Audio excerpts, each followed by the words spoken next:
Hello बच्चों, कैसे हैं। मैं अमर सर स्वागत करता हूं अपने यूट्यूब वीडियो ग्रेविटी क्लासेस में।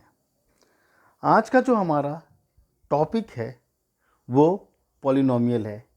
ये हमारा तीसरा लेक्चर है और आज के लेक्चर में हम सीखेंगे zero of polynomial. Zero of polynomial किसे कहते हैं, ठीक है।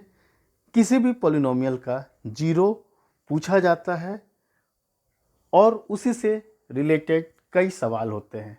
तो सबसे पहले हम समझेंगे कि भाई जीरो होता क्या है। जीरो को रूट भी कहते हैं, रूट ऑफ पॉलिनोमियल। याद रखिएगा, जीरो ऑफ पॉलिनोमियल भी कह सकते हैं और रूट ऑफ पॉलिनोमियल भी कह सकते हैं। आपके एनसीईआरटी बुक में जीरो शब्द का इस्तेमाल किया गया है, राइट। तो जीरो समझेंगे कि जीरो होता क्या है, राइट।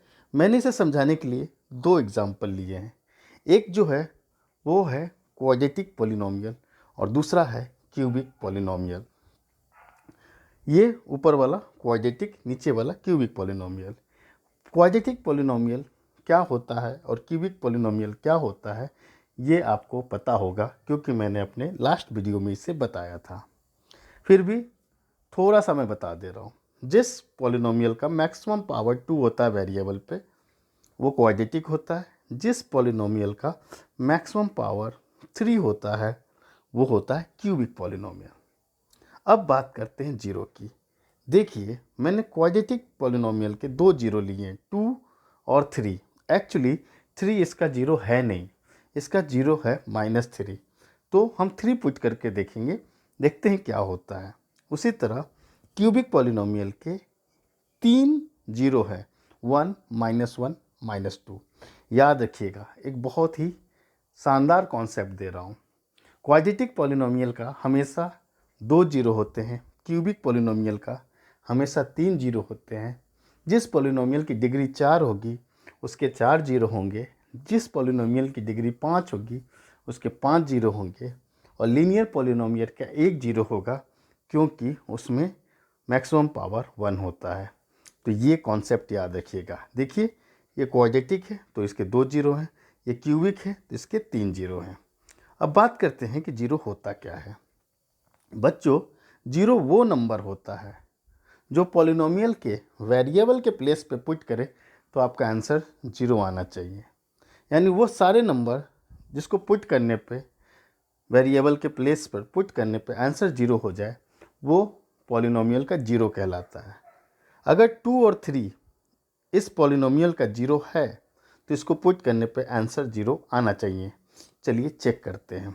ये देखिए, 2 का स्क्वायर, x की जगह 2 पुट कर दिया, +2 -6, 2 2 जा 4, +2 -6। हाँ बच्चों, और ये जीरो हो रहा है, यानी कि 2 जो है इस पॉलिनोमियल का जीरो होगा। अब हम देखते हैं 3 पुट करके। चलिए 3 पुट करते हैं तो क्या होगा, 3 का स्क्वायर +3 -6, राइट। तो इसका आंसर क्या हो रहा है, 9 + 12, ठीक है। ये 12 -6 और इसका आंसर जो हो रहा है वो 6 हो रहा है, मतलब आंसर जीरो नहीं आया। इसका मतलब 3 इस पॉलिनोमियल का जीरो नहीं होगा, क्योंकि 3 पुट करने पे आंसर जीरो नहीं आया। 2 इस पॉलिनोमियल का जीरो होगा, क्योंकि इसको पुट करने पे आंसर जीरो होना आया है। अब तो फिर दूसरा जीरो कौन होगा, क्योंकि मैंने अभी अभी बताया क्वाड्रेटिक पॉलिनोमियल के 2 जीरो होते हैं। तो बच्चों, आप 3 की जगह -3 पुट करके देखो, आपको आंसर जीरो मिलेगा। यानी इस क्वाड्रेटिक पॉलिनोमियल का जो दूसरा जीरो है वो है -3। -3 पुट कीजिए तो क्या हो जाएगा, -3 का स्क्वायर -3 -6, और जब आप इसको सॉल्व करोगे तो देखो +9 -3 -6 और आंसर जीरो आ गया। मतलब कि इस क्वाड्रेटिक पॉलिनोमियल के 2 जीरो होंगे, 2 और -3। चलिए अब इसी तरह पता करते हैं क्या 1 -1 और -2 क्यूबिक पॉलिनोमियल के जीरो हैं या नहीं है। तो देखिए 1 पुट करके, जब हम 1 पुट करेंगे तो 1 का क्यूब 1 हो जाएगा, 1 का स्क्वायर 1, 1 × 2, 2 × 1, -1 -2, ठीक है। तो ये क्या हो रहा है, देखिए +3 -3, यानी आंसर 0 आ गया। इसका मतलब 1 जो है इसका 0 कहलाएगा, 1 जो है इस क्यूबिक पॉलिनोमियल का 0 होगा। फिर आप -1 पुट करके देखिए वो भी 0 आएगा, -2 पुट करके देखिए वो भी 0 होगा। तो ये तीनों नंबर इस क्यूबिक पॉलिनोमियल के 0 होंगे और 2 और -3 जो होगा क्वाड्रेटिक पॉलिनोमियल के 0 होंगे। तो मुझे लगता है आपको समझ में आ गया होगा कि 0 क्या होता है। किसी पॉलिनोमियल का 0 का मतलब होता है x का वो वैल्यू जो पुट करने पे आंसर 0 आ जाए। चलिए अब आगे बढ़ते हैं और आगे हम देखते हैं कि क्या है। आगे हम देखेंगे कि क्वाड्रेटिक पॉलिनोमियल का स्टैंडर्ड फॉर्म क्या होता है और क्यूबिक पॉलिनोमियल का स्टैंडर्ड फॉर्म क्या होता है। अब मैं क्वाड्रेटिक और क्यूबिक की ही बात क्यों कर रहा हूँ, क्योंकि बच्चों आपको 90% क्वाड्रेटिक पॉलिनोमियल पढ़ना है, राइट, ध्यान रखिएगा। 90% क्वाड्रेटिक पॉलिनोमियल पढ़ना है और 10% क्यूबिक पॉलिनोमियल पढ़ना है। इसलिए हम क्वाड्रेटिक और क्यूबिक पॉलिनोमियल का डिटेल डिस्कशन करेंगे, राइट। तो देखिए मैंने यहाँ पे एक स्टैंडर्ड फॉर्म लिखा है क्वाड्रेटिक पॉलिनोमियल का। क्वाड्रेटिक पॉलिनोमियल हमेशा इस फॉर्म में होता है ax² + bx + c।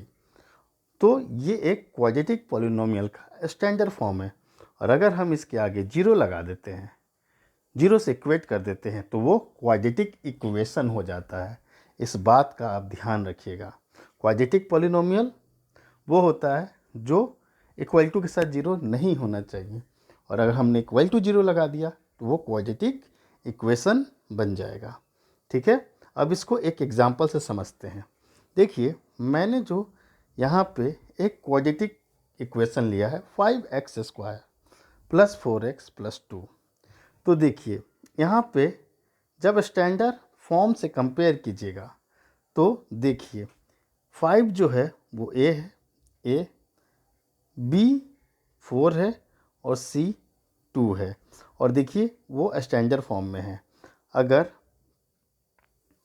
हम देखें कि भाई स्टैंडर्ड फॉर्म के अकॉर्डिंग ये क्या होगा, तो ये होगा a जो होगा वो 5 होगा, b जो होगा वो 4 होगा और c जो होगा वो क्या होगा 2 होगा, राइट।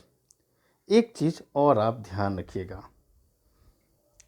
कभी भी a 0 नहीं होता है।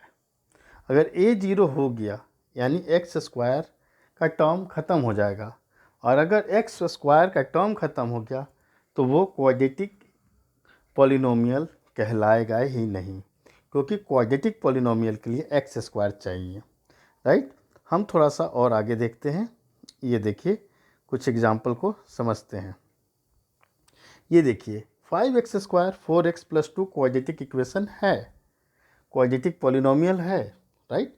इसमें a 5 है, b 4 है और c जो है वो 2 है। ये भी एक क्वाड्रेटिक पॉलिनोमियल है।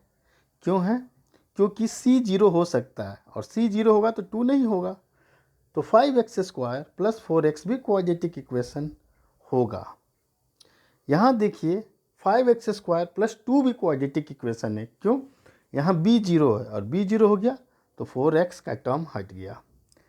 लेकिन हम कभी भी a को 0 नहीं करेंगे। अगर a 0 हो जाएगा तो ये टर्म 0 हो जाएगा और हमारे पास बचेगा 4x + 2 और ये एक्चुअल में क्वाड्रेटिक इक्वेशन कहलाएगा ही नहीं, क्योंकि यहाँ क्वाड्रेटिक इक्वेशन के लिए पावर 2 चाहिए जो कि है ही नहीं। इसलिए याद रखिएगा स्टैंडर्ड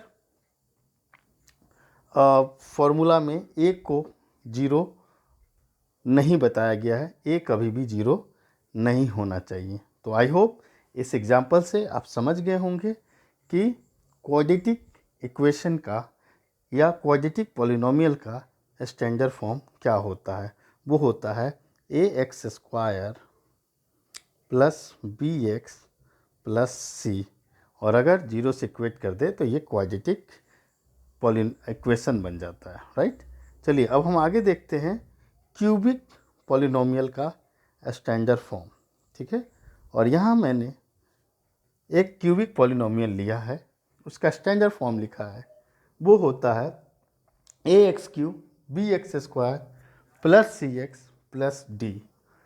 यहाँ भी a 0 नहीं होना चाहिए, क्योंकि अगर a 0 हो गया तो हमारा ये पॉलिनोमियल क्वाड्रेटिक रहेगा ही नहीं, ये कुछ और बन जाएगा। b 0 हो सकता है, c 0 हो सकता है, d भी 0 हो सकता है, पर a 0 नहीं होना चाहिए। आइए इस एग्जांपल में देखते हैं। ये देखिए, ये क्वाड्रेटिक पॉलिनोमियल है, सॉरी क्यूबिक पॉलिनोमियल है, जिसमें a 3 है, b 4 है, c 2 है और d 6 है, राइट। और इसको 0 से इक्वेट कर दिया, राइट। तो ये हमारा क्या हो गया, एक एग्जाम्पल हो गया क्यूबिक इक्वेशन का, और 0 हटा दे तो क्यूबिक पॉलिनोमियल का। और याद रखिएगा a कभी भी 0 नहीं होना चाहिए।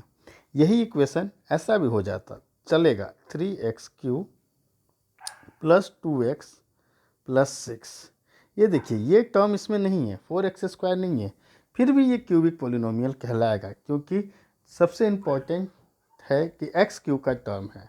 तो b 0 हो सकता है और c 0 हो सकता है, d 0 हो सकता है, पर a 0 नहीं होगा।